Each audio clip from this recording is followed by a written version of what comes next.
नमस्कार प्रिय दर्शकों, एक बार फिर आपका स्वागत है हमारे प्रिय दर्शकों। आज फिर नया वीडियो, नई जानकारी लेकर हम हाजिर हुए हैं। दर्शकों, आज की जो जानकारी है, आज की जो कहानी है, दो कबूतर और देवादिदेव महादेव की कहानी है। प्रिय दर्शकों, ये कहानी बड़ी पावन पवित्र है और बड़ी ज्ञानवर्धक है। प्रिय दर्शकों, इस कहानी में आप जानेंगे कि कबूतर शराब कब देता है, कि कबूतर बद्दुआ कब देता है और कबूतर की लगी बद्दुआ इंसान का जीवन बर्बाद कर देती है, उस व्यक्ति के जीवन का अस्तित्व डगा देती है। ऐसी भयंकर कबूतर की बद्दुआ होती है। इस कहानी के माध्यम से आप जानेंगे। प्रिय दर्शकों, कबूतर का पहले हमने एक वीडियो डाला था। उस वीडियो में हमने आपको बताया था कि जिस घर में कबूतर अपने अंडे देता है उस घर में क्या होता है। प्रिय दर्शकों, उस वीडियो के नीचे काफी लोगों ने ऐसा कमेंट किया है कि कबूतर बद्दुआ कब देता है। इसलिए आज इस वीडियो में आप जानेंगे कि कबूतर बद्दुआ कब देता है और क्यों देता है। इसलिए आप इस वीडियो में जानेंगे कि कबूतर बद्दुआ कब देता है और क्यों देता है। आखिरकार कबूतर जैसे परिंदे बद्दुआ क्यों देते हैं, इन सभी सवालों के जवाब आज आपको इस वीडियो में मिलने वाले हैं। इस कहानी को अंत तक देखिएगा ताकि आपको संपूर्ण जानकारी हासिल हो।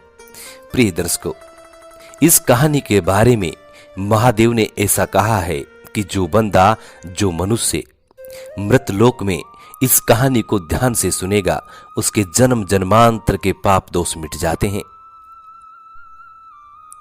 और वो व्यक्ति सभी पाप दोष से मुक्त हो जाता है।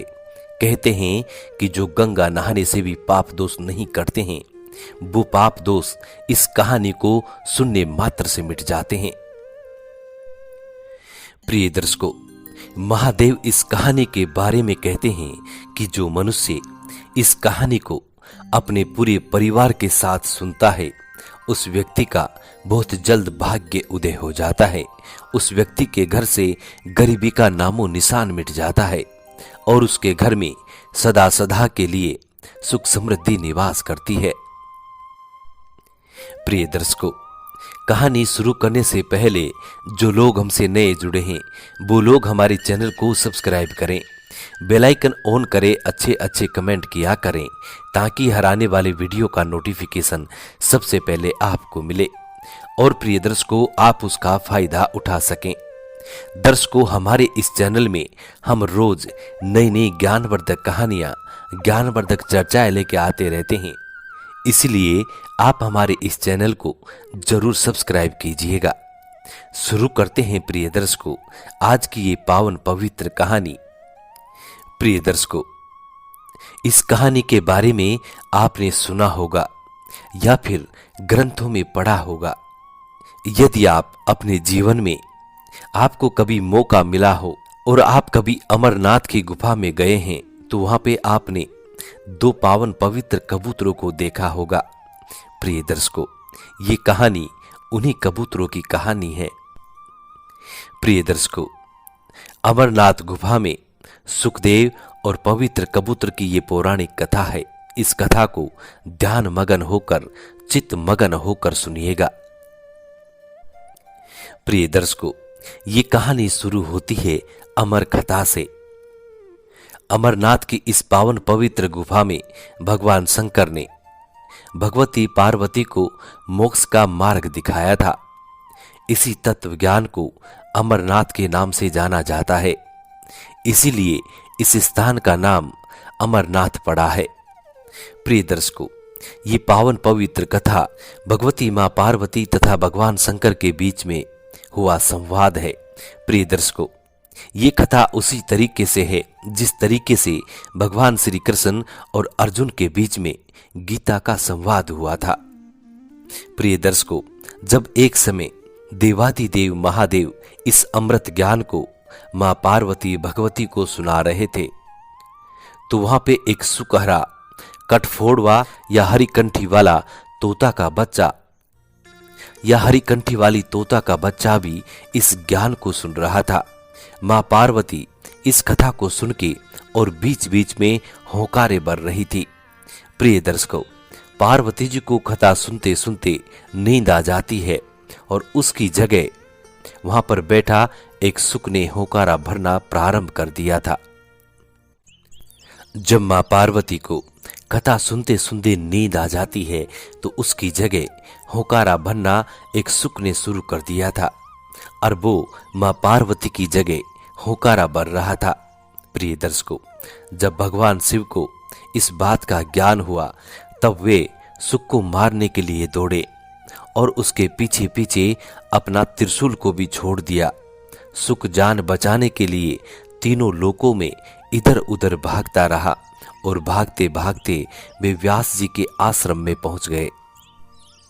व्यास जी के आश्रम में आने के बाद उस सुक ने एक सूक्ष्म रूप बनाकर उसकी पत्नी वाटिका के मुख में घुस गया। एक सूक्ष्म रूप बनाकर उनकी पत्नी वाटिका के मुख में घुस जाते हैं। मुख में घुसने के बाद वे उनके गर्भ में पहुंच जाते हैं। प्रिय दर्शकों, ऐसा कहा जाता है कि ये 12 वर्ष तक वाटिका के गर्भ में ही रहे थे और गर्भ से बाहर नहीं निकले थे। तब भगवान श्री कृष्ण ने स्वयं आकर इन्हें आश्वासन दिया कि बाहर निकलने पर तुम्हारे ऊपर माया का कोई प्रभाव नहीं पड़ेगा। तभी ये गर्भ से बाहर निकले और व्यास जी के पुत्र कहलाए थे। गर्भ के अंदर ही इन्हें वेद, उपनिषद, दर्शन और पुराण आदि का सम्यक ज्ञान हो गया था। भगवान श्री कृष्ण के आश्वासन देने के बाद जब वे व्यास मुनि की पत्नी वाटिका के गर्भ से जन्म लेते हैं और जन्म लेते ही भगवान श्री कृष्ण और अपने माता पिता को प्रणाम करके उन्होंने तपस्या के लिए जंगल की ओर राह ली, जंगल की ओर चल पड़े। यही जगत में सुखदेव मुनि के नाम से प्रसिद्ध हुए थे। इन्हीं को ही सुखदेव मुनि कहा जाता है। प्रिय दर्शकों, अब हम आपको ले चलते हैं पवित्र युगल कबूतर की कथा की तरफ। प्रिय दर्शकों, अमर कथा की यात्रा के साथ ही कबूतरों की कथा भी जुड़ी हुई है। इस कथा के अनुसार एक समय महादेव संध्या के समय नृत्य कर रहे थे। भगवान शिव के गण आपस में ईर्ष्या के कारण कुरु कुरु का शब्द करने लगे। महादेव ने इनको श्राप दिया। तब इन्हें महादेव श्राप देते हैं कि तुम दीर्घकाल तक ये शब्द कुरु कुरु करते रहोगे। प्रिय दर्शकों, तदुपरांत वे रुद्र रूपी गण उसी समय कबूतर बन जाते हैं और वहीं उनका स्थायी निवास हो जाता है। उसी गुफा में बैठकर वो कुरु कुरु का शब्द जाप करते हैं और साथ में महादेव एक और इनको आशीर्वाद देते हैं। इसको आप वरदान भी कह सकते हैं। महादेव कबूतरों को ऐसा आशीर्वाद देते हैं कि जब तुम कुरु कुरु का शब्द का जाप करोगे, यदि उस समय कोई भी जीव जंतु तुम्हें छेड़ेगा तो तुम्हारी बद्दुआ उस व्यक्ति को लगेगी जो व्यक्ति इस समय तुम्हें छेड़ेगा। प्रिय दर्शकों, इसी समय कबूतर श्राप देते हैं। जो लोग इस समय कबूतरों को छेड़ देते हैं तो कबूतरों का श्राप इतना भयंकर होता है कि लोग बर्बाद हो जाते हैं।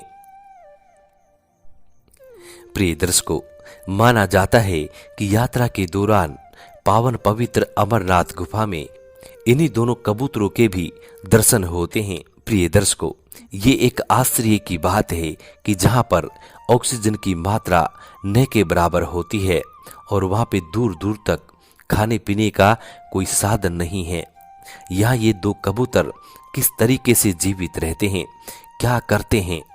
यहाँ कबूतरों के दर्शन करना यानी शिव और मां पार्वती के दर्शन करना माना जाता है।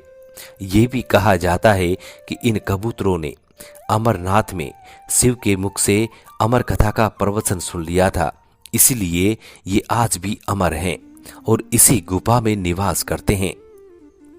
प्रिय दर्शकों, देवाधिदेव महादेव के आशीर्वाद से ये कबूतर इस पावन पवित्र अमरनाथ गुफा में तब तक रहेंगे जब तक ये सृष्टि रहेगी।